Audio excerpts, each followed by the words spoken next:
It's fairly easy to be happy when life is treating you well, but what about when the T is hitting the fan? You feel like you have no control and nothing is going your way? Why, how you think and feel about it all is your choice.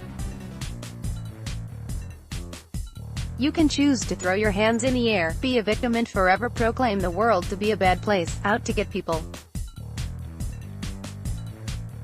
Or you can choose to ask what lessons the universe is sending your way. What lessons have you missed in past experiences that the universe is now slamming you over the head with? What lessons do you need to learn?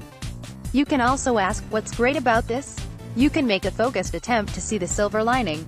The power of choosing your attitude. My recent airport adventure is a perfect example. By a freaky turn of events, I missed both of my flights to my destination by about 30 seconds. Despite being at the airport in plenty of time, this resulted in me spending almost 8 hours at the airport between flights.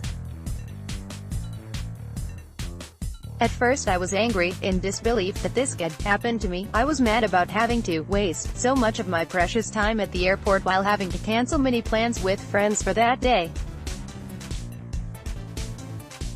After a few deep breaths, I knew that this thinking would only further damage my trip and my attitude. I took responsibility for my part in missing the flights, which quelled much of my anger. Smartphone distractions be damned. My next thought was, at least I'll get some writing done. Because of self-imposed pressures of my job, I had written precious little the previous couple of months. I lucked into finding a quiet desk with plugs away from the crazy airport activity and settled in. I called home to let my husband know what was going on and proceeded to have a deep, very meaningful conversation that we had been too busy for at home. I had the time to savor a delicious cup of coffee and some fresh juice. I wrote almost an entire article in peace. Then I calmly went to my gate, caught my flight and met my friend on the other end. We had an awesome time reconnecting that evening. All was well and I had so much more to be grateful for because of the whole experience. What about when things get really bad? The story above may seem trivial in the grand scheme of things that can go wrong, but the principles are the same, regardless of the situation. I've used the principles below when facing divorce, job loss, major financial difficulties, loss of relationships with close family members and other significant crises.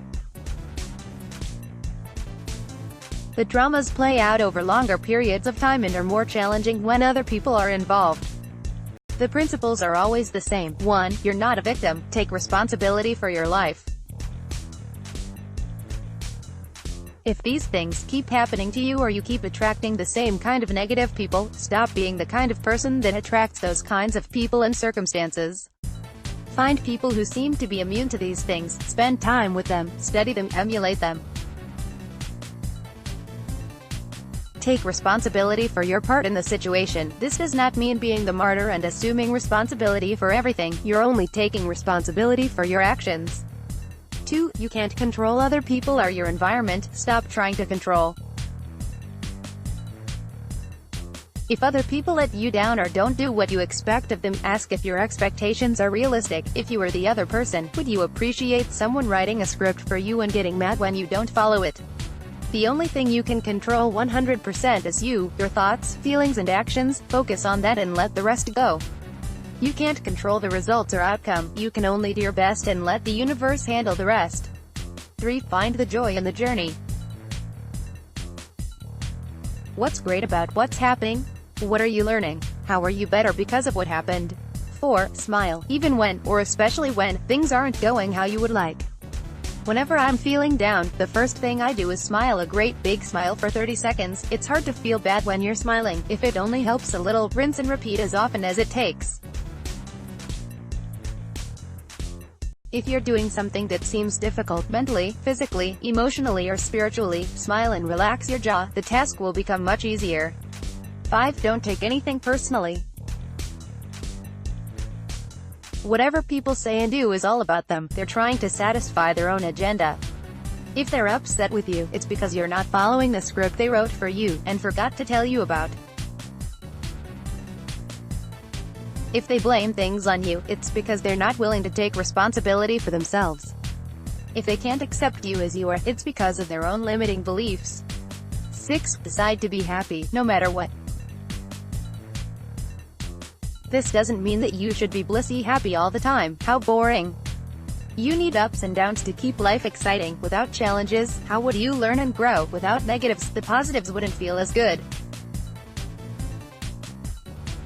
Your attitude toward life has everything to do with your feelings about life. If you have a positive attitude that things will eventually work out for the best and you act on that belief, you can feel good about this situation.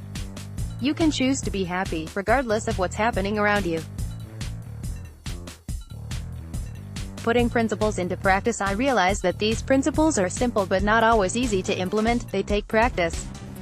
In order to implement them in your life in a way that results in more happiness, you'll need to become more mindful, more aware of what's happening in the moment, without reacting according to your old scripts. You'll need to pause in the midst of chaos to take a deep breath and become aware of those old scripts and consciously change them. At first this might mean simply doing nothing.